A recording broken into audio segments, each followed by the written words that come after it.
A tutorials namu na yau za mu ci gaba da bayani ne kan yadda ake gane symbols na 20 element. Wanda a bidiyon mu na farko mun kawo element guda 10 daga cikin jerin element guda 20 waɗanda ake kiransu da suna 20 element, kan yadda ake rubuta su da kuma yadda ake gane symbols ɗinsu. Da zarar an ga wannan symbol na element zai iya bambance maka, kuma za ka iya gane kan cewa wannan wani element ne. Wanda a bidiyon mu ne kuma za mu kawo ci gaban ko kuma mu ce ƙarashin element ɗin guda 10, wanda za mu fara daga sodium zuwa calcium. Kafin mu je kai tsaye ga gabatar da tutorials ɗin, muna da buƙatar da ku gari ƙasa ko ta kalma ta alamar subscribe, da ku taɓa mana alamar subscribe, sannan ku taɓa mana alamar ƙararrawa domin samun sabbin shirye-shiryenmu na Hausa Tech Team a kowane lokaci. Kar ku manta ku mana liking da shares a sauran groups, ba don komai ba domin wasu 'yan uwa su amfana.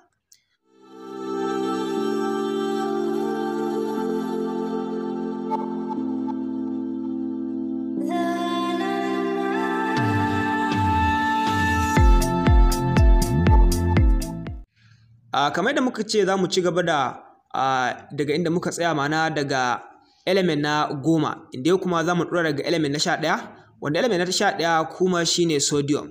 Ma'ana sodium shi ma ɗaya ne daga cikin jerin element da muke da su, wanda shine na 11 a cikin jerin element.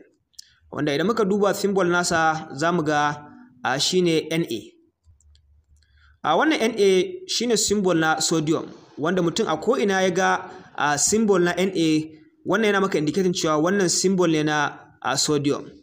Wanda kamar da muka yi bayani, gane symbol abu ne mai matuƙar amfani, ko kuma mu ce abu ne mai matuƙar muhimmanci, saboda ga ɗalibai waɗanda suke karantar abin da shafi ɓangaren chemistry ko kuma wanda yake combination na chemistry, musamman ga waɗanda suke irin high institutions, so rike symbols abu ne wanda yake da matuƙar amfani, saboda ba kowane waje bane za a rubuta maka element ɗin a ce wannan element kaza ne. Za kawai a bada symbol ɗin wannan element ɗin ne, wanda idan muka ce symbol muna nufin takaitaccen sunansa, wannan shi ake kira suna symbol. Takaitaccen sunan wannan element ɗin shine symbol. So za a baka symbol ɗin element ne, a ce maka wannan wani element ne, kamar yadda muka bayani waje da mutum zai cire molecular formula na compound ko kuma empirical formula. So wannan ba za a baka full element ɗin ba, za a iya baka symbol ɗin wannan compound ɗin ne. Element namu na gaba shine magnesium. Idan muka duba magnesium shi ma ɗaya ne daga cikin jerin element da muke da su, wanda magnesium shine na 12 a cikin jerin element. Wanda idan muka duba wannan symbol da kyau, za mu ga takaitaccen sunan wannan magnesium shine Mg. A duk inda muka ga symbol na Mg, wannan symbol yana nuna maka cewa wannan symbol ne na magnesium, wanda magnesium kuma mun ce shine na 12 a cikin jerin element da muke da su. Element namu na gaba kuma shine aluminium. Aluminium shi ma ɗaya ne daga cikin jerin element da muke da su, wanda shine na 13 a cikin jerin element. Aluminium symbol nasa ko kuma mu ce takaitaccen sunansa shine Al. A duk inda muka ga symbol na Al, wannan symbol iya nuna maka cewa wannan element ne na aluminium. Element namu na gaba shine silicon. Silicon shi ma ɗaya ne daga cikin jerin element da muke da su, wanda shine na 14 a cikin jerin element. Element namu na gaba shine phosphorus. Phosphorus shi ma ɗaya daga cikin jerin element da muke da su, wanda shine na 15 a cikin jerin element. Kamar da muke kallo, wannan shine symbol na phosphorus. Element namu na gaba shine sulfur. Sulfur shi ma ɗaya daga cikin jerin element da muke da su, wanda kuma shine na 16 a cikin jerin element. Wanda kamar da muke kallo, wannan shine symbol na sulfur. Wannan shine symbol na sulfur. A duk inda muka ga wannan symbol din ya nuna mana cewa wannan element ne na sulfur. Element namu na gaba shine chlorine. Element namu na gaba shine chlorine. Wanda chlorine shi ma ɗaya daga cikin jerin element da muke da su, wanda shine element na 17 a cikin jerin element. Wanda a duk inda muka ga element na 17 mun riga mun san wannan is chlorine ne. Wanda symbol na chlorine kuma shine wannan kamar da muke kallo, ma'ana Cl. A duk inda muka ga Cl, wannan symbol ne na chlorine. Kamar da muka faɗa a baya, idan aka tashi ba za a baka kowane guri bane za a baka complete sunan element, a symbol shi ake bayarwa. Kamar da muka faɗa wajen nemo molecular formula na element ko kuma empirical formula. A rike element ba tare da symbol ba, so kusan dai gaskiya kamar dai gaskiya mutum bai san element bane. Amma idan ka rike symbol din element ka kuma san element, so a duk inda kaga wannan element din ba zai bace maka ba. Idan aka rubuta maka complete sunansa ka san wannan element din chlorine ne. Idan kuma aka rubuta maka symbol din ka san wannan element kuma na chlorine ne. Ba ma chlorine ba, na kowane element. Rike symbol na element muna bayani kan cewa iya da mutukar amfani. Amfanin rike symbol na element a nan gurin shine a bidiyon mu na gaba za mu nuna muku yadda rike symbol na element yake da amfani. Akwai wanda za mu buƙaci element amma kuma ba za mu saka complete sunansa ba, symbol ɗinsa ake buƙata a saka, wanda a matsayinka na chemist da zarar ka ga wannan symbol yana maka indicating wannan element kaza ne. A element namu na gaba shine argon.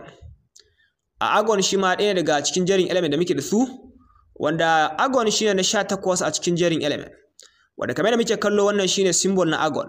Da zarar mun ga wannan symbol din mun san cewa wannan symbol ne na argon. Ko da ba rubuta mana argon complete ba, da zarar mun ga wannan mun riga da mun san cewa symbol ne na argon. A element namu na gaba shine potassium.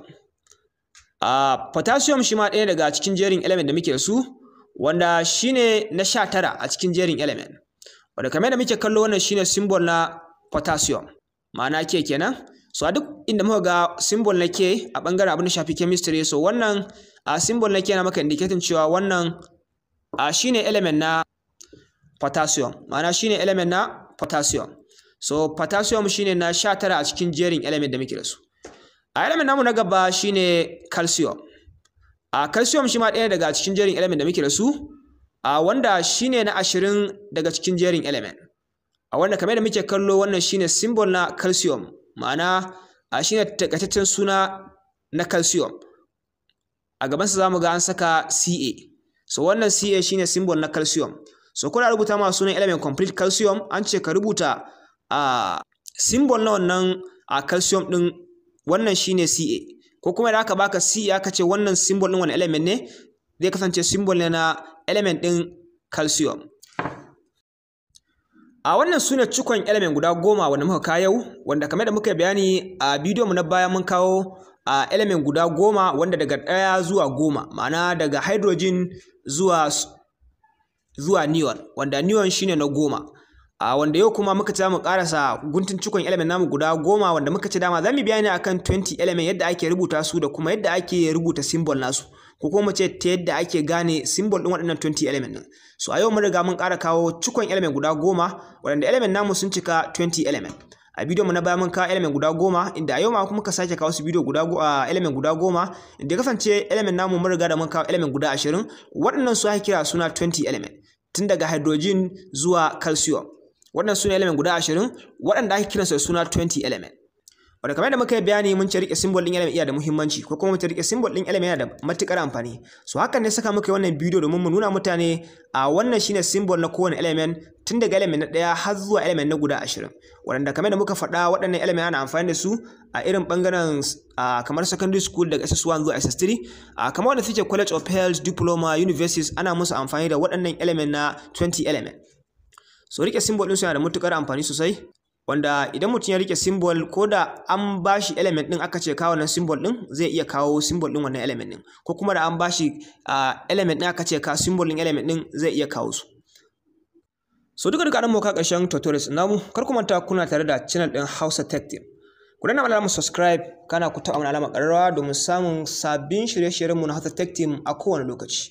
Kar ku manta kuma na liking da shares a sauran groups, ba don komai ba domin waɗansu 'yan uwa su amfana. Mun gode.